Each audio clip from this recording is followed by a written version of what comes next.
Good afternoon सभी को। कैसे हैं आप सभी? आई थिंक आप सभी बहुत अच्छे होंगे। जैसा कि आप जानते हो कि शो आपके लिए लेके आते हैं जितने भी पॉइंट्स होते हैं न्यूज़ में करंट अफेयर्स के, वो सब हम पढ़ते हैं। आज जो हम पढ़ेंगे 1 से लेके 7 तक के, 1 to 7 अगस्त तक के जितने भी पॉइंट्स आए हैं उन सबको आज हम पढ़ेंगे, समझेंगे, सीखेंगे। फॉन्ट भी चेंज कर दिया है, नया कुछ देखो आपके सामने आपको दिखाई दे रहा है। तो बीच बीच में कुछ नया होना चाहिए, ऐसा नहीं है ना कि आपको वही सब, आप एक थोड़ा सा समय आता है कि हर एक चीज़ में नयापन आता है और नयापन लेके आना पड़ता है और लेके आना भी चाहिए ताकि थोड़ा सा एक नयापन कुछ महसूस। तो आपके लिए फॉन्ट भी चेंज कर दिया आज आपके लिए यहाँ पे। तो स्टार्ट करते हैं फर्स्ट पॉइंट पे, देखते हैं क्या आपके सामने यहाँ पे क्या बातें दी हैं। तो कहा जो केरल गवर्नमेंट है उन्होंने कुछ यहाँ पे किया है, तो उसको समझते हैं क्या यहाँ पे, क्या आपको यहाँ पे किया है उन्होंने, कौन सा पॉइंट, कौन सा काम किया है। तो कहा केरल जो गवर्नमेंट है उन्होंने लॉन्च किया है, क्या लॉन्च किया, ऑनलाइन कैबिंग सर्विस लेके आए हैं एंड उसको नाम दिया है अपने स्टेट के नाम पे ही, केरल सवारी के नाम से उसको लेके आए। जैसे ऊबर है, ओला है, ऐसे बहुत सारे, रैपिडो के नाम से है, बहुत सारी एजेंसीज है जो इंडिया में आपको टैक्सी प्रोवाइड करती हैं। तो अभी क्या है, वो जो स्टेट गवर्नमेंट है वो अपना आपका जो ऐप है, अपना जो सिस्टम है वो लेके आई है, जिसमें कि आप ऑनलाइन कैब बुक कर सकते हैं एंड वहाँ से आपको आसानी होगी, थोड़ा सस्ता भी पड़ेगा क्योंकि जो कंपनियां हैं, प्राइवेट कंपनियां हैं, वो थोड़ा सा महंगा चार्ज करेंगी एंड जो गवर्नमेंट आपके संस्थान हैं वो थोड़ा सा आपको थोड़ा सा सस्ता चीज़ें देंगे आपको। तो वही आपको यहाँ पे बातें दी हैं, थोड़ा समझते हैं क्या है आपको। The Kerala government is set to launch its own e-taxi service named Kerala Safari from August। अगस्त से आपका जो है स्टार्ट कर दिया गया है वहाँ पे ई टैक्सी, आपका जो है ऑनलाइन कैब है ये, जो कि वहाँ पर लेके आए। This online taxi hiring service is being rolled out by the state labour department which is linking the existing auto taxi networks in the state. कहा कि देखो जो आपका डिपार्टमेंट है वो कौन सा है जो इसको ऑर्गेनाइज कर रहा है, जो इसको मेंटेन कर रहा है। तो जो आपका जो गवर्नमेंट है, स्टेट गवर्नमेंट है, वहाँ पे जो डिपार्टमेंट है वो आपको ध्यान रखना है, ये डिपार्टमेंट है जो कि सब कुछ ऑर्गेनाइज कर रहा है। एम क्या है, मकसद क्या है, सर जो आपका ये सब लेके आए हैं, तो इसका मकसद क्या है, तो to ensure safe and dispute free travel for the public at affordable rates. जैसा मैंने पीछे कहा कि थोड़ा सा यदि आपका सेंटर गवर्नमेंट या स्टेट गवर्नमेंट कोई बात लेके आती है, कोई काम करती है, थोड़ा सा सस्ता पड़ेगा as compare to private companies, क्योंकि प्राइवेट कंपनियों में क्या होता है, बहुत ज़्यादा है, उनके खर्चे होते हैं, बहुत सारी चीज़ें होते हैं, तो उससे क्या है जो आपकी सेवाएं हैं थोड़ी सी प्राइवेट में महंगी हो जाती हैं, बट जो गवर्नमेंट लेके आती है थोड़ा सा सस्ता आपको पड़ता है। वही देखो यहाँ पे भी आपको दिखाई था, अफोर्डेबल रेट्स में आपको चीजें आपको प्रोवाइड की जाएंगी। The new service would be launch in a function to be held at Kanakulam place. कहा कि जो फंक्शन आपका आयोजित किया गया, कहाँ पे आयोजित किया गया, कहाँ पे ये अनाउंसमेंट किया गया, तो आपका जो स्थान का नाम यहाँ पे आपको दिया कि यहाँ पे ये जो स्थान है कानाकाकुलम, आपका जो प्लेस है वो आपका यहाँ पे ये सब ऑर्गेनाइज किया गया फंक्शन एंड यहाँ पे अनाउंसमेंट किया गया। थोड़ा सा आगे बढ़ाते हैं, सेकंड पॉइंट पे आते हैं। सेकंड पॉइंट आपको क्या दिया है, तो देखते हैं नेक्स्ट पॉइंट क्या है आपके सामने। तो कहा छत्तीसगढ़ जो स्टेट है वहां से जुड़ा कुछ आपको पॉइंट है एंड यहाँ भी कुछ ऐसा आपको यहाँ पे ट्रांसपोर्ट से, एक देखो गाड़ी का सा पिक्चर आपको यहाँ पे देखो, बड़ा सा गाड़ी है ये आपको दिखाई दे रहा है कुछ कुछ, तो यहाँ पे ये आपको कुछ लेके आए हैं। तो समझते हैं यहाँ पे पॉइंट आपको क्या दिया है, तो देखते हैं क्या बातें आपको यहाँ पे दी हैं। तो कहा छत्तीसगढ़ सीएम गवर्नमेंट लॉन्च महातारी न्याय रथ। कहा कि छत्तीसगढ़ जो गवर्नमेंट है, जो सीएम है वहाँ के, उन्होंने एक स्कीम लेके आए हैं। क्या नाम है स्कीम का, महतारी। महतारी माने क्या होता है आपको पता है, यदि कुछ थोड़ा सा यूपी से आप जुड़े हैं तो महतारी का मीन्स होता है माँ, माता, आप उसको महतारी कहते हैं एक वहाँ की अपनी भाषा में। तो कहा महतारी आपका जो न्याय रथ है वो लेके आए हैं, मीन्स जो आपकी फीमेल्स हैं उनको एक अवेयर किया जाए कि भाई जो कॉन्स्टिट्यूशन में कौन से उनके राइट्स हैं, कौन से उनके अधिकार हैं महिलाओं से जुड़े हुए, ताकि उनके साथ कोई दिक्कत हो तो वो क्या हो, एट ए टाइम उनको पता रहे कि भाई क्या बातें हैं, क्या चीज़ें हैं, हमारे पास कौन सी शक्तियां हैं, ये सब बातें उनको पता हैं। तो वो आपका जो स्कीम है वो लेके आए हैं। तो वुमेन्स राइट्स यहाँ पे उनको बताए जाए, समझाए जाए, जो छत्तीसगढ़ में जनता है, जो फीमेल्स है, उनको थोड़ा सा बातें समझाई जाए। थोड़ा सा एक दो पॉइंट मैं आपको यहाँ पे समझाता हूँ। CM Bhupesh Baghel has flagged of the मुख्यमंत्री महतारी न्याय रथ on the occasion of Hareli Tihar festival. कहा एक फेस्टिवल के मौके पे ये सब किया गया है वहाँ पे कि भाई जो कैंपेन है, जो स्कीम है वो लेके आए हैं, जिसमें कि आपका अवेयर किया जाएगा जो वहाँ पे जनता है फीमेल्स से कि भाई उनकी कॉन्स्टिट्यूशनल राइट्स क्या है फीमेल्स के, वुमेन्स के। तो अच्छा है आपको पता होना चाहिए कि फीमेल्स जो है, जो महिलाएं हैं, उनके पास कौन से अधिकार हैं, ताकि कोई दिक्कत आए तो आप फाइट कर सके, आप खड़े हो सके सामने। तो ये आपको थोड़ा सा आइडिया होना चाहिए। तो अच्छा एक कैंपेन लेके आए हैं वो। थोड़ा सा आगे बढ़ाते हैं, नेक्स्ट आपके सामने पॉइंट जो है पश्चिम बंगाल से जुड़ा हुआ पॉइंट है। ममता दीदी, ममता दीदी, ममता दीदी। तो अब बहुत बार न्यूज़ बताती हैं, अभी पीएम से भी मुलाकात किया था कुछ टाइम पहले, तो वो यहाँ पे बातें कुछ यहाँ पे दी हैं। बहुत बड़ा न्यूज़ है पश्चिम बंगाल से जुड़ा हुआ। कहा कि 7 नए डिस्ट्रिक्ट्स बनाए जाएंगे और जो टोटल डिस्ट्रिक्ट्स की संख्या है वो आपकी 30 हो जाएगी। इस पॉइंट को मैं इंपॉर्टेंट किए दे रहा हूँ, इंपॉर्टेंट आपको दिखाई देगा एग्जाम में, हो सकता है कहीं ना कहीं आपको कोई ना कोई एग्जाम में दिखाई देगा कि पश्चिम बंगाल में कितने नए डिस्ट्रिक्ट्स बनाए गए थे। तो 7 नए डिस्ट्रिक्ट बनाए गए हैं एंड अभी टोटल संख्या जो हो गई कितना हो गई है, 30 हो गई है। पहले कितने थे डिस्ट्रिक्ट्स आपके, 23 थे। तो यहाँ पे कुछ बातें आपको नाम दी है, सुंदरबन है, इचमेती है, रानाघाट है, बिष्णुपुर है, जहांगीरपुर है, बहरामपुर है। ये सब नाम आपके 7 डिस्ट्रिक्ट के नाम यहाँ पे दिए हैं जो कि नए बनाए जाएंगे। थोड़ा सा आगे देखते हैं क्या इसमें कुछ आगे क्यों कुछ दिया है। तो 1 more district will be named from the Basirhat region. कहा कि एक और डिस्ट्रिक्ट यहाँ पे आपका बसीरहाट रीजन से आपका जो होगा, एम क्या है, मकसद क्या है, ये सब डिस्ट्रिक्ट जो बनाए गए हैं इनका मकसद क्या है कि भाई उससे फायदा क्या हुआ। तो देखते हैं क्या मकसद की बात किया गवर्नमेंट ने। तो कहा smaller units would make governance easier and benefit the people by bringing the administration closer to them. कहा देखो ज़्यादा डिस्ट्रिक्ट बनाने से फ़ायदा ये होगा कि प्रशासन अच्छे से मैनेज हो पाएगा, मैनेजमेंट अच्छे से हो पाएगा। मैं कहूँ कि जैसे थोड़ा सा मैं आपको पीछे भी कई बार बता चुका हूँ कि कोई चीज़ बड़ी है माने तो उसको मैनेज करने में क्या होगा, दिक्कत आएगी। यदि थोड़ा छोटा छोटा उसको बनाएंगे तो मैनेज आसानी से हो सकता है। यही क्या है आपका फ़ायदा है आपके चीज़ों को छोटा बनाने का। नॉर्वे है, जैसे मैंने कंट्रीज़ की बात की है, नॉर्वे है, स्वीडन है, फिनलैंड, छोटे देश हैं। इंडिया है, बड़ा देश है। तो क्या होगा, मैनेजमेंट थोड़ा सा दिखे। जैसे यूपी है, बहुत बड़ा राज्य है। अभी क्या है, यूपी की प्लानिंग है कि उसको 2-3 पार्ट में ब्रेक कर सकते हैं। तो हो सकता है कि आने वाले समय में ऐसा दिखाई दे, ताकि प्रशासन अच्छे से ज़्यादा अच्छा हो पाए। थोड़ा सा आते हैं नेक्स्ट पॉइंट पर। तो नेक्स्ट पॉइंट कहा, vice president Venkaiah Naidu presents president's colours to Tamil प्रदेश। कहा कि वाइस प्रेसिडेंट आपके जो वेंकैया नायडू हैं उनकी शायद ये लास्ट ही न्यूज़ होगी, इसके बाद कोई न्यूज़ नहीं आई। क्यों, नए वाइस प्रेसिडेंट आपके देश के बन चुके हैं, नए उपराष्ट्रपति बन चुके हैं। तो वो आपके अब क्या है, वेंकैया नायडू जा चुके हैं और नए उपराष्ट्रपति बन के देश के आ चुके हैं, नए राष्ट्रपति भी आपकी मैम बन गई हैं। तो यहाँ पे ये शायद मैंने कहा कि लास्ट पॉइंट है जो यहाँ पे दिखाई दे रहा है, वेंकैया नायडू से जुड़ा हुआ।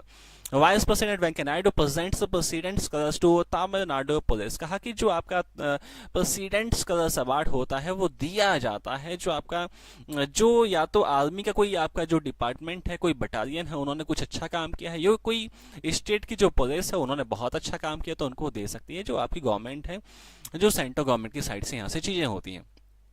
तो पीछे भी मैंने आपको ऐसा छोटा सा पॉइंट आपको पढ़ाया था। तो कहा कि तमिलनाडु पुलिस है, उन्होंने पीछे जो आसाम पुलिस उनको दिया गया था, अभी क्या है तमिलनाडु पुलिस को ये दिया गया है। तो आपका जो आपके काफ़ी समय से वो आपके सेवाएं दे रहे हैं उसकी बात यहाँ पे की है। एस्टेब्लिशमेंट की बात की है कि 1856 के आसपास से ये सब बातें। आपका ये जो आपकी जो पुलिस है वो स्थापना इनकी कब हुई, 1856 के आसपास चेन्नई पुलिस को नाम से बनाया गया, वो सब बातें आपको दी हैं। डीजी दिया है, तमिलनाडु पुलिस के डीजी कौन है, उनका नाम आपका दिया है सी सरेंद्र बाबू। आपके जो है वो अभी क्या है, डीजी हैं किसके, तमिलनाडु पुलिस के। थोड़ा सा आगे फटाफट से आते हैं, नेक्स्ट पॉइंट पे पहुंच जाते हैं। तो कहा Assam CM launch digital issuance of caste certificate for students. कहा जो बच्चे होते हैं, स्टूडेंट्स होते हैं, पढ़ने जाते हैं, उनके सर्टिफिकेट्स की बड़ी दिक्कत आती है। कभी कुछ कहीं बनवाने जाना पड़ता है, कभी कुछ कहीं बनवाने जाना पड़ता है, कभी दिक्कत होती है, स्कूल ये मांगता है, कभी कॉलेज ये मांगता है, बेचारे बच्चे भागते रहते हैं, उनके माता पिता भी भागते रहते हैं ना। बड़ा संघर्ष में जीवन होता है स्टूडेंट्स के टाइम पर जब आप पढ़ते हो। तो वही सारी बातें यहाँ पे आपको दिखाई दे रही है कि आपको जो है गवर्नमेंट, असम गवर्नमेंट कह रही है कि आपको जो कास्ट सर्टिफिकेट है वो ऑनलाइन बना के दे दिया जाएगा। आपको कहीं ऑफिस में भागना नहीं पड़ेगा, आपको सीधा आपकी जीमेल है वहाँ पे पहुँच जाएगा, डिजिटल कॉपी आपको बना के दे दी जाएगी। तो अच्छा, टेक्नोलॉजी का ज़माना है और सिस्टम को एडवांस भी करना चाहिए हमें, है ना। गवर्नमेंट है, सेंट्रल गवर्नमेंट, स्टेट गवर्नमेंट, तो टेक्नोलॉजी का यूज़ करें। पहले आप फॉर्म भरते थे तो वहाँ पर काफ़ी भीड़ होती थी, अब क्या ऑनलाइन फॉर्म्स भर जाते हैं। तो ये सब बातें हो रही हैं। तो वही आपको यहाँ पे दिया है Assam CM Himanta Biswa Sarma has launch mission Bhoomiputra, a digital way to issue digitised caste certificate to students. कहा देखो वहाँ के जो सीएम है आपके हेमंता बिश्वा शर्मा, उन्होंने आपका जो है बच्चों के लिए आपका जो है वो आपका स्टार्ट किया है, जिसमें क्या है भूमिपुत्र जो स्कीम चल रही है उसमें क्या है बच्चों को कास्ट सर्टिफिकेट क्या डिजिटल रूप में उनके पास पहुंचाए जाएंगे। बहुत अच्छा कदम है। सामाजिक न्याय जो है वो उससे जुड़ा आप एक डिपार्टमेंट, आप एक कदम मान सकते हैं कि सामाजिक न्याय में एक बेहतर काम किया है। थोड़ा सा आते हैं नेक्स्ट पॉइंट पे, आते हैं नेक्स्ट पॉइंट पे आपको क्या दिया, तो कहा कि अमेजोन जो है उन्होंने इंडियन रेलवेज के साथ टाइप किया है। क्यों टाइप किया है? जो पैकेजेस है, डिलीवरी का सिस्टम है वो अच्छा हो पाए, वो थोड़ा सा एडवांस हो पाए। तो बहुत ही आसान पॉइंट है, शायद इसमें कुछ खास बताने की मुझे आवश्यकता शायद नहीं है। थोड़ा सा आते हैं नेक्स्ट, तो जिम्बाब्वे से जुड़ा हुआ पॉइंट यहाँ पे आपको दिखाई दे रहा है। जिम्बाब्वे में बहुत ज्यादा महंगाई हो गई है, हाइपर इन्फ्लेशन हो गया है। तो उन्होंने क्या किया, सोने के सिक्के आपके जो है इशू किए हैं, गोल्ड कॉइन्स इशू किए। इसको भी मैं इंपोर्टेंट की दे रहा हूं, ये भी एग्जाम में आपको दिखाई देगा। जहां भी एग्जाम देंगे तो शायद किसी न किसी एग्जाम में ये आपको पॉइंट दिखाई देगा कि कौन से देश ने सोने के सिक्के इशू किए, गोल्ड कॉइन्स इशू किए, ताकि जो वहां पे महंगाई है उससे निपटने के लिए। तो उसका नाम भी थोड़ा सा आपको ध्यान है, मोसी ओआ ट्यूनिया, ये आपका नाम है जो गोल्ड कॉइन वहां पे इशू किए गए हैं। थोड़ा सा यहाँ पे दिया भी है, देखो कि आपकी जो करेंसी है जो अनस्टेबल हो रही है, महंगाई जो वहां पे दिक्कत आ रही है, तो उससे निपटने के लिए यहाँ पे कुछ ऐसा कदम उठाया गया है। थोड़ा सा आगे बढ़ा दें हम तो समझते हैं नेक्स्ट पॉइंट आपके सामने क्या दिया। तो कहा जो गवर्नमेंट ऑफ इंडिया है उन्होंने कुछ टाइप किया है। किससे टाइप किया है? देखो मालदीव से यहाँ पे आपका टाइप दिखाई दे रहा है हमें, तो वो थोड़ा सा पॉइंट आपको यहाँ पे दिया है, समझते हैं क्या है। इंडिया है, साथ में मालदीव से 6 एग्रीमेंट किए हैं दोनों देशों ने। एंड कौन कौन से एरियाज है, कौन कौन से सेक्टर्स है जहां पे दोनों के बीच में समझौते हुए हैं, तो वो आपको यहाँ पे दिए गए कि कौन कौन सी चीज़ों पे यहाँ पे टाइप किया। कि भाई आपको पता है कि कोई भी दो देश हैं तो दोनों देश ही क्या है एक दूसरे को सपोर्ट करते हैं। जैसे हमने जापान के साथ, रशिया के साथ, यूएस के साथ, यूके के साथ टाइप्स बहुत सारे किए हुए हैं, ताकि सभी देश एक दूसरे को आगे बढ़ाएं और सभी देशों में चीज़ें अच्छी हों और दिक्कत जो समस्याएं हैं वो कम से कम हो, एजुकेशन हो, टेक्नोलॉजी हो, ये सब बातें। तो 6 एग्रीमेंट जो है वो आपके कौन कौन से एरियाज हैं? तो साइबर सिक्योरिटी का आपका एक तो एरिया है, डिजास्टर मैनेजमेंट का एरिया है, इंफ्रास्ट्रक्चर का आपका एरिया है। ये सब मुद्दों पे कदम जो वहाँ पे समझौते किए गए हैं कि दोनों देश इन सब मुद्दों पे एक दूसरे को टेक्नोलॉजी साझा करेंगे और चीज़ें आदान प्रदान करेंगे। तो यहाँ पे ध्यान रखना कि कौन से देश के साथ हमने समझौता किया, मालदीव के साथ कितने 6 समझौते किए हैं, किन मुद्दों पे हैं, डिजास्टर मैनेजमेंट है, साथ में आपका साइबर सिक्योरिटी है, ये सब आपके सेक्टर्स हैं। थोड़ा सा आगे बढ़ जाएं तो नेक्स्ट पॉइंट आपके सामने है। क्या पॉइंट? छोटा सा पॉइंट, आसान सा पॉइंट है। एंड जो एम्बेसडर बनते हैं वो एग्जाम में इंपॉर्टेंट होते हैं, एग्जाम में आते हैं। तो कौन बने हैं और कौन से देश के लिए बने हैं, यहाँ पे कुछ बात दी है। तो IFS Pranay Kumar Varma has been appointed as India's next high commissioner to Bangladesh. तो बांग्लादेश के लिए इनको बनाया गया है एंड नेक्स्ट हाई कमिश्नर है इंडिया की साइड से। क्या नाम है? प्रणय कुमार वर्मा जी है आपके हैं। ये भी इंपॉर्टेंट थोड़ा सा मैं की रहा हूँ। जहां पे जो अच्छा पॉइंट होगा मैं आपको बताऊंगा कि ये अच्छा पॉइंट एग्जाम में आ सकता है और इसको चाहे तो छोड़ सकते हैं। ये थोड़ा सा डाउन पॉइंट है, थोड़ा सा हल्का पॉइंट आप मान सकते हो। ये थोड़ा सा अच्छा पॉइंट है, एम्बेसडर्स एग्जाम में एक आध आ जाता है। बाकी जो बातें हैं वो काम की नहीं, पीछे क्या किया, कौन कौन से डिपार्टमेंट में उन्होंने सेवाएं दी थी, इसको वो कभी एग्जाम में नहीं पूछता। बाकी आप चाहें तो पढ़ सकते हैं उसको, बेसिक इन्फॉर्मेशन आपको यहाँ पे दी है। थोड़ा सा आगे बढ़ा दें हम, थोड़ा सा देखें नेक्स्ट पॉइंट आपके सामने क्या है। तो वर्ल्ड बैंक से जुड़ा कुछ पॉइंट आपको दिया है। तो वर्ल्ड बैंक ने कुछ किया, क्या किया है देखते हैं। Auguste Tano Kouame takes over as World Bank's country director for India. तो कहा कि जो आपका इंडिया की साइड से, आपको जो इंडिया की साइड से रिप्रेजेंट करेंगे, इंडिया में रिप्रेजेंट करेंगे वर्ल्ड बैंक को, वो कौन है? तो वो आपके नए पर्सन आपके बनाए गए हैं। ऑगस्टे तानो साहब को यहाँ पे अपॉइंटमेंट दिया गया है कि इंडिया को रिप्रेजेंट करेंगे, मींस इंडिया में आके बैठेंगे। वो कहां से आके? वर्ल्ड बैंक की साइड से आके इंडिया में बैठेंगे, वर्ल्ड बैंक को रिप्रेजेंट करेंगे इंडिया में, ऐसा आप मान सकते हो मोटा मोटा। तो ये भी अच्छा अपॉइंटमेंट है। थोड़ा सा आपको वर्ल्ड बैंक है, IMF है, कोई बड़ा संस्थान है तो एग्जाम में आपको दिखाई देगा। वही सब बातें दी है कि पीछे कौन थे, पीछे जो थे वो भी थोड़ा सा आप ध्यान है, जुनेद कमाल अहमद थे पहले, उनको आपको थोड़ा सा ध्यान है कि ये अभी पीछे थे और अभी ये नए बन गए हैं। थोड़ा सा आते हैं नेक्स्ट पॉइंट पे। तो नेक्स्ट पॉइंट आपको कहा कि आपका Suresh N Patel sworn in as the central vigilance commissioner. यहाँ भी छोटा सा एक आसान सा पॉइंट आपको दिया, जो आपका विजिलेंस डिपार्टमेंट है उसमें नए कमिश्नर बन गए हैं। कौन बने हैं? सुरेश एन पटेल साहब को बनाया गया है। तो यहाँ पे भी उनके बारे में बेसिक इन्फॉर्मेशन हमेशा ने कहा थे, क्या किया जीवन में, ये सब एग्जाम में नहीं आता है। आते हैं फटाफट से आगे, सीजीआई की बात हुई है, चीफ जस्टिस ऑफ इंडिया। जहां पे जो बड़ा पॉइंट होगा मैं आपको समझा दूंगा, जहां से कोई इंपॉर्टेंट बात होगी मैं आपको समझा दूंगा, जो काम का नहीं है उसको थोड़ा हम शॉर्ट में भी पढ़ देंगे उसको। तो कहा जो सीजीआई हैं वो आपके नए बनने वाले हैं। अभी तो आपके एनवी रमन्ना है देश के आपके जो सीजीआई हैं। सीजीआई क्या होता है? चीफ जस्टिस ऑफ इंडिया, देश के मुख्य न्यायाधीश। तो आपके जो मुख्य न्यायाधीश हैं देश के सुप्रीम कोर्ट में, जो सबसे बड़े जज होते हैं, उसको आप सीजीआई कहते हो। तो सीजीआई आपके कौन है? अभी एनवी रमन्ना है। बट जो नेक्स्ट आपके सीजीआई बनने की पूरी उम्मीद की जा रही है वो कौन है आपके? देखो, उदय उमेश आपके जो हैं वो आपके नेक्स्ट सीजीआई बनने की पूरी उम्मीद की जा रही है कि वो आपके नेक्स्ट सीजीआई इंडिया के बनेंगे। 48 थे आपके एनवी रमन्ना, अभी 49th आपके बन जाएंगे उदय उमेश साहब। तो ये भी ध्यान रखना कि आपका जो नए प्रेसिडेंट आपके देश के बन गए, नए वाइस प्रेसिडेंट बन गए, नए सीजीआई बन गए। तीनों ही पद क्या है? बड़े पद हैं, एग्जाम में दिखाई देंगे आपको। तो एकदम ध्यान कर लो कि आपके नए सीजीआई कौन है? उदय उमेश। कौन से नंबर के होंगे? 49। वैसे यहाँ पे नहीं दिया है, उम्मीद है अभी आगे प्रोसेस रहेगा। अभी उनका जो नाम है वो नॉमिनेशन में है, क्योंकि सीनियर मोस्ट आपके जज हैं वो आपके सुप्रीम कोर्ट में। तो जो सीनियर मोस्ट होता है वही सीजीआई बनता है, ऐसा माना जाता है। इंडसइंड बैंक ने आपका जो टाई अप किया है, कौन से कंपनी के साथ? रुपे जो कंपनी है उनके साथ टाई अप में किया है। तो समझते हैं कि इसमें कुछ बातें क्या आपको दी हैं। तो इंडसइंड बैंक एंड रुपे ने टाइप किया, किस बात पे, किस मुद्दे पे टाइप किया? तो लोन्स आपको दिए जाएंगे। किस बात के लिए? जो आपको, यदि आपको यूज्ड कार, आपको सेकंड हैंड कार्स आपको बाय करनी है, जैसे आप ओवरएक्स पर विजिट कर दो, मुझे सेकंड हैंड कार चाहिए ना। गाड़ी तो सबका ख्वाब होता है, सबका मन होता है मेरे पास गाड़ी हो, छोटी सी, है ना, चाहे कोई सी भी हो। उसके लिए नैनो भी लेके आए टाटा जो है, कि आम आदमी के पास एक अफोर्डेबल एक कार हो सके। तो अभी क्या है कि आपका सबका सपना होता है कि गाड़ी हो, सेकंड हैंड ही क्यों ना हो बेशक, लेकिन कहा कि उसके लिए यहाँ पे फंडिंग की जाएगी। दोनों संस्थाएं इंडसइंड बैंक एंड रुपे जो है वो फंडिंग करेंगे कि जनता जो है सेकंड हैंड गाड़ियों को ज़्यादा से ज़्यादा बाय करे।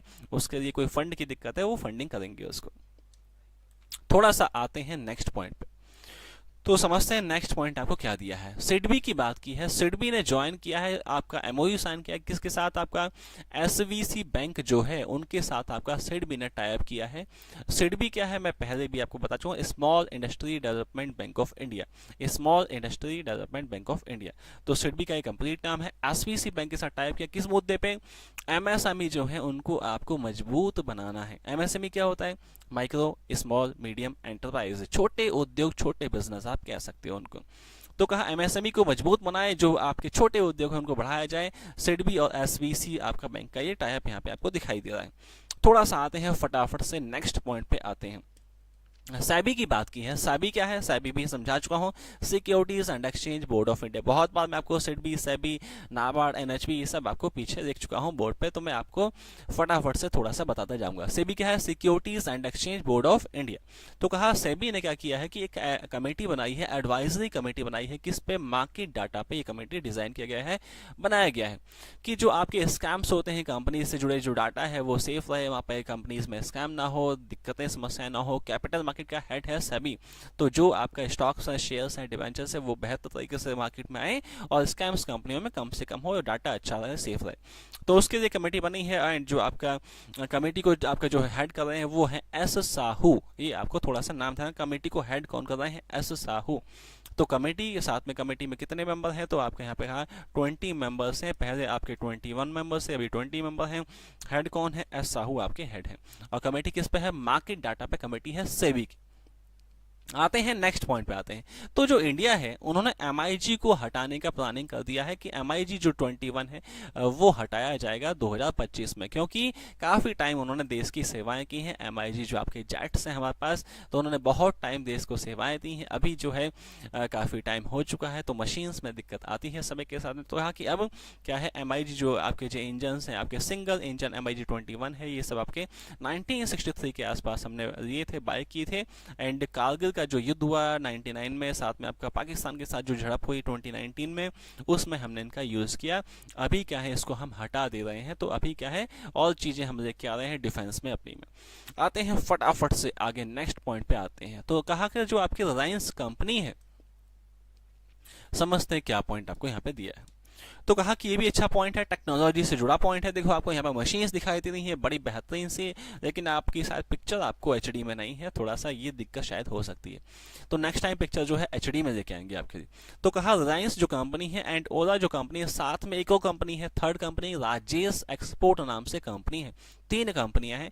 उन्होंने कहा कि हम क्या करेंगे भाई, एक्सपोर्ट करेंगे चीज़ों का। क्या एक्सपोर्ट होगा भाई, बैटरी बना के बेचेंगे दुनिया में, बैटरी मैन्युफैक्चरिंग की जाएगी, उस पर यहाँ पे टाई अप किया है। देखो यहाँ पे दिया भी है आपको, Reliance new energy, Ola electric and Rajesh export have signed an agreement to build battery cells under the Indian government ₹18,000 crore initiative programme. कहा जो गवर्नमेंट का जो प्लान है 18,000 सीआर रुपीज़ का जो एक टारगेट है कि जो बैटरीज है वो ज़्यादा से ज़्यादा बनाई जाए, क्योंकि आगे जो ज़माना है वो किसका है, इलेक्ट्रिक व्हीकल्स का ज़माना है, वहाँ पे तो बैटरी आपको चाहिए होगी। तो कहा कि बैटरीज मैक्सिमम बनाई जाए और अच्छी अच्छी बैटरीज बनाई जाए, जिनकी एफिशिएंसी अच्छी हो, ज़्यादा अच्छी हो। तो कहा कि ये सब आपका बनाने के लिए तीनों कंपनियों ने, तीनों कंपनी आपको पता है कि बड़ी कंपनियां हैं, उन्होंने टाइप्स किए हैं। आगे थोड़ा सा आते हैं नेक्स्ट पॉइंट पे। तो कहा कि आसान सा पॉइंट है आपको, आईआरडीए जो आपका है, insurance regulatory development authority of India, तो ये कंप्लीट नाम है। उन्होंने कुछ आपके जो नियम कानून है उसमें कुछ चेंजेस किए हैं एंड वो आपको यहाँ पे दिए हुए हैं। इंश्योरेंस कंपनी जितनी भी हैं सब इंडिया में आईआरडीआई के हिसाब से काम करती हैं।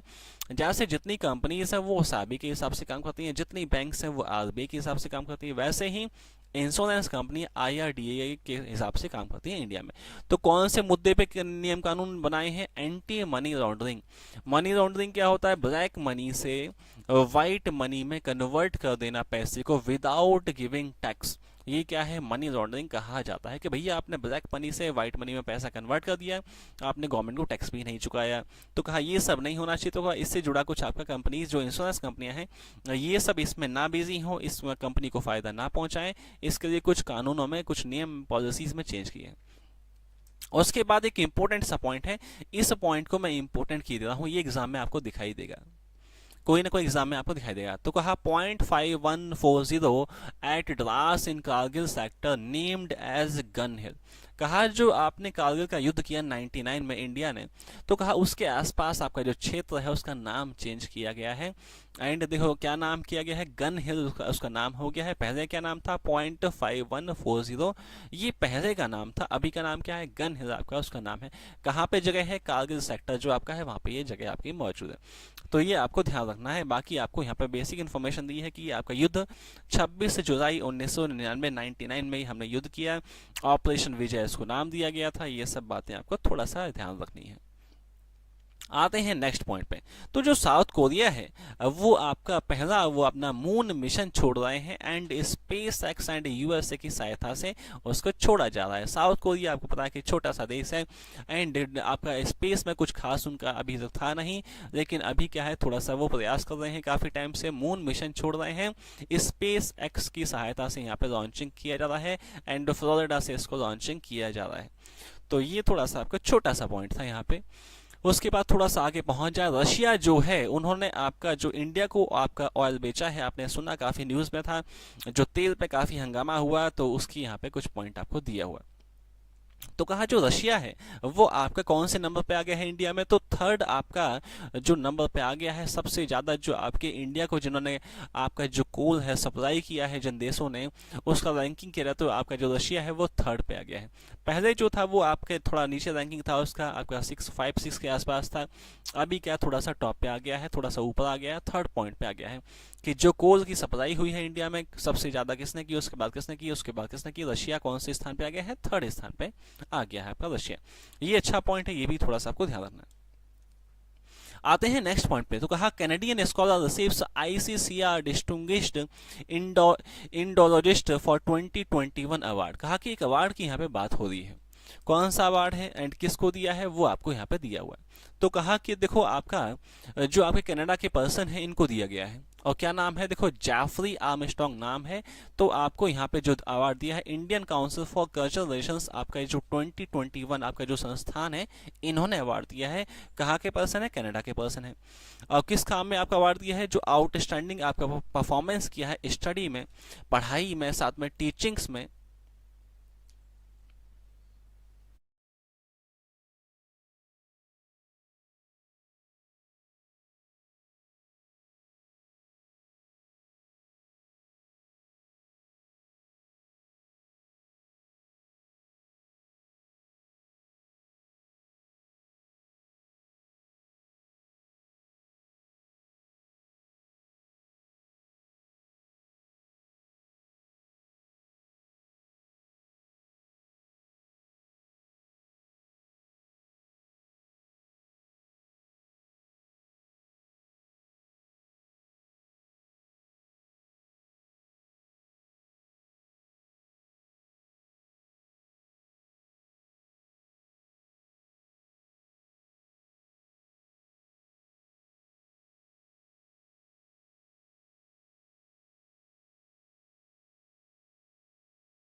थोड़ा सा टेक्निकल इशू हो गया था शायद, तो थोड़ा सा आगे बढ़ाते हैं वापस से। कुछ बीच में टेक्निकल समस्या आ गई थी।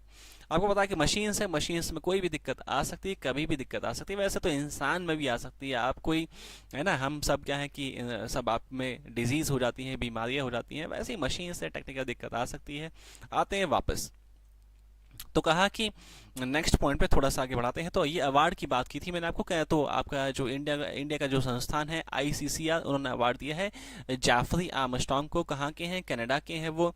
एंड क्यों अवार्ड दिया है? तो आपका टीचिंग के सेक्टर में, स्टडी में काफ़ी अच्छा योगदान उन्होंने दिया है, तो उसके लिए उनको अवार्ड दिया गया है।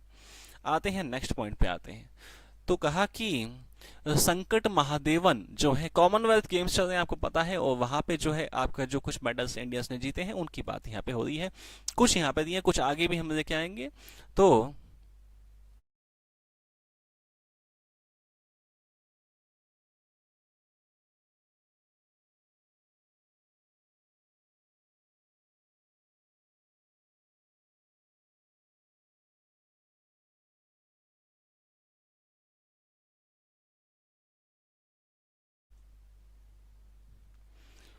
कहा कि संकट महादेवन ने आपका जो इंडिया का पहला मेडल जीता है, तो वो यहाँ पे आपको दिया हुआ है।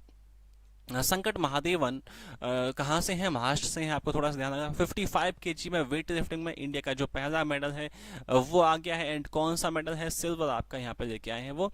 एंड कॉमनवेल्थ गेम्स कहाँ पे चल रहे हैं? बर्मिंघम में चल रहे हैं। ये भी आपको थोड़ा सा ध्यान रखना है। बाकी और भी बहुत सारे जो पर्सन है, स्पोर्ट्समैन हैं, उन्होंने अवार्ड्स जीते जीते हैं, मेडल्स जीते हैं, उनको हम नेक्स्ट टाइम आपको थोड़ा सा समझाएंगे। शायद यहाँ पे आपको ज़्यादा नहीं दिए हैं, एक या दो ही दिया हुआ है। उसके बाद आते हैं। तो कहा कि India's women's team win first ever gold medal in lawn bowls at 2022 CWG। कहा कि ये भी आपकी गेम्स, कॉमनवेल्थ गेम्स की आपको पॉइंट यहाँ पर दिया है। तो आपका जो इंडियन टीम है, कौन सी लॉन बॉल्स की आपकी जो टीम है, उन्होंने आपका गोल्ड मेडल जीता है, बहुत बड़ी बात है। तो ये भी आपको ध्यान रखना है कि इंडिया की कौन सी वुमेन्स की टीम है, कौन सा गेम है आपका, तो आपको ध्यान रखना है लॉन बॉल्स का गेम है। एंड कौन सा मेडल जीता है? स्वर्ण पदक यहाँ पे जीता गया है।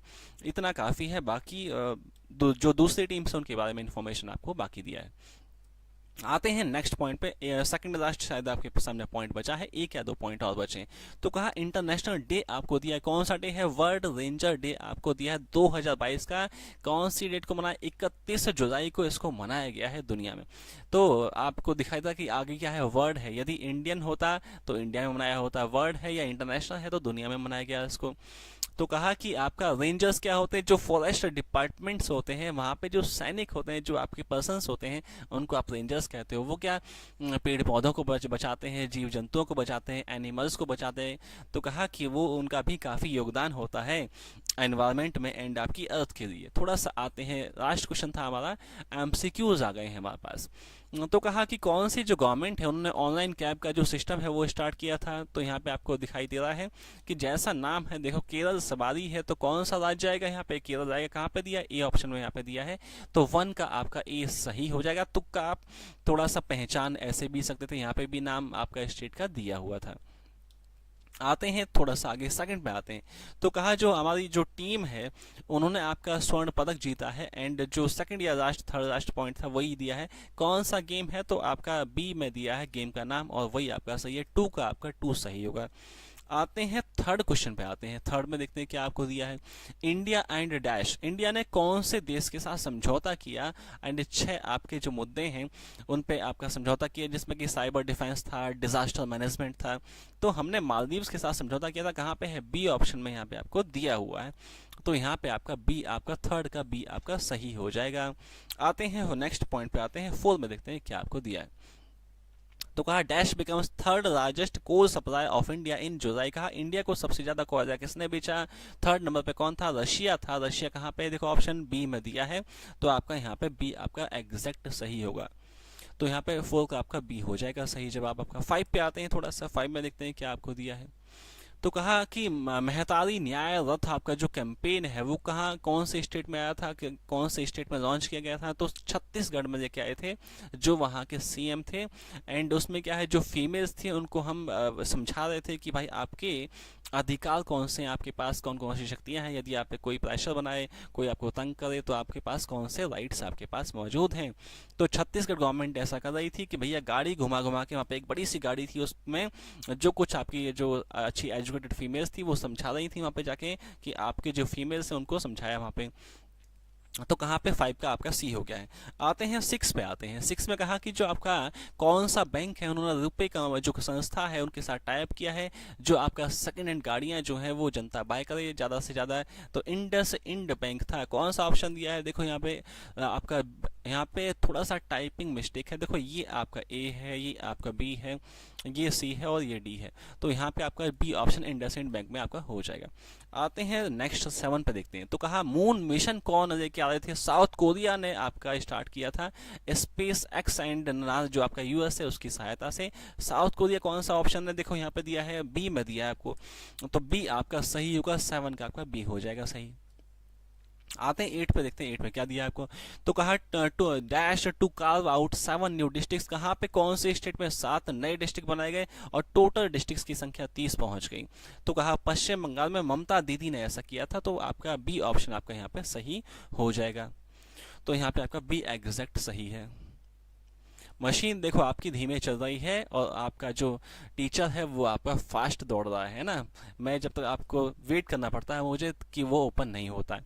तो कहा कि ह्यूमन क्या है, ह्यूमन ने तो मशीन बनाई है ना, तो अभी तो क्या है कि आपके जो ह्यूमंस है वो क्या है सुपीरियर है, मशीन्स आपकी सेकंड रहेंगी। बट आने वाले समय में कहीं ऐसा ना हो जाए कि हम आर्टिफिशियल इंटेलिजेंस दे रहे हैं, उससे दिक्कत मशीनों में आ सकती है। जैसे आपने पुरानी कुछ मूवीज देखी कि जब मशीन से सोचना स्टार्ट कर देंगी तो वो हमको दुश्मन मान लेंगी। ये सब आपने मूवीज में देखा है, वो सब मैं आपको थोड़ा सा समझा रहा हूँ। तो कहा वर्ल्ड रेंजर डे कब मनाया गया है, 31 जुलाई को उसको मनाया गया है। तो आपका 9 का आपका बी आंसर आपका ठीक हो जाएगा। मुझे वेट करना पड़ रहा है ताकि मैं ऑप्शन आपको टिक कर सकूं। आते हैं 10 पे, आते हैं 10 में, देखते हैं 10 में क्या दिया आपको। लास्ट क्वेश्चन है। तो कहा कौन से देश में आपका जो सोने के सिक्के हैं, गोल्ड कॉइन्स हैं, वो इशू किए गए हैं। एंड क्यों भाई, क्योंकि बहुत ज़्यादा महंगाई हो गई, इन्फ्लेशन हो गया है बहुत ज़्यादा, तो उस वजह से वहाँ पे गोल्ड कॉइन्स इशू किए गए हैं। तो कहाँ पे जिम्बाब्वे की बात हुई थी, सी ऑप्शन में यहाँ पे जिम्बाब्वे आपको दिया है। 10 का आपका सी एग्जैक्ट सही हो गया है। तो यहाँ पे जो एमसीक्यूज है वो भी खत्म हो गए हैं, सेशन खत्म हो गया है, पॉइंट्स खत्म हो गए हैं। लेकिन बट आपको एक बच्चों का एक क्वेश्चन होता है कि सर ये बताओ कि याद कैसे करें, हम इतने सारे पॉइंट आते हैं, इतनी सारी चीज़ें आती हैं, याद कैसे किया जाए। तो मैंने एक पॉइंट हमेशा कहा है कि भाई कि यदि आपको याद करना, या जो पीछे बने हैं, पीछे हमारे बच्चे सेलेक्टेड हुए हैं, या आगे आप में से कुछ बनेंगे, तो वो क्या करेंगे, again again again again again again चीज़ों को पढ़ेंगे। तो आपको चीज़ें अगेन अगेन पढ़नी होती हैं। तो जो भी पीडीएफ आपके पास आती है उसको आप थोड़ा सा देखना होता है, जो भी मैं पढ़ा चुका होता हूँ उसको पढ़ना होता है। 2 3 5 बार यदि आप नहीं पढ़ेंगे आपको याद नहीं होगा। और याद नहीं होगा, मैं आपको पहले भी कह चुका हूँ कि यदि आपको बैंक में जाना है, बैंक में जाना है, तो यदि आप करंट अफेयर्स आप नहीं पढ़ेंगे तो 100% आपका सिलेक्शन नहीं होगा। चाहे आप कितना भी मैथ्स पढ़ दो, चाहे आप कितनी भी रीजनिंग पढ़ दो, क्यों, करंट अफेयर्स आपकी बहुत बड़ी भूमिका आपकी मेंस में निभाएंगे। 25 से 30 क्वेश्चन आपके, 25-30 क्वेश्चन आपके करंट अफेयर्स से होंगे। यदि आपने नहीं पढ़े तो आप क्या हो गए, आउट हो गए, सीधा सीधा एग्जाम से बाहर। तो कहानी आपकी खत्म होगी। नेक्स्ट ईयर आप एग्जाम दोगे, फिर से आपको पता पड़ेगा कि हाँ यार पढ़े होते तो हो गया होता, मैथ्स में लगे रहे, हम रीजनिंग में पढ़ते रहे, बट करंट अफेयर्स आपने नहीं पढ़ा, तो कहानी खत्म हो जाएगी, 1 साल आपका वेस्ट हो जाएगा। तो इस वजह से आपको रिवीजन करते रहना है, प्रैक्टिस करते रहना है। इसी के साथ मैं आपको सेशन को यहाँ पे खत्म कर रहा हूँ। आपने अपना कीमती समय दिया उसके लिए बहुत बहुत धन्यवाद। Thank you.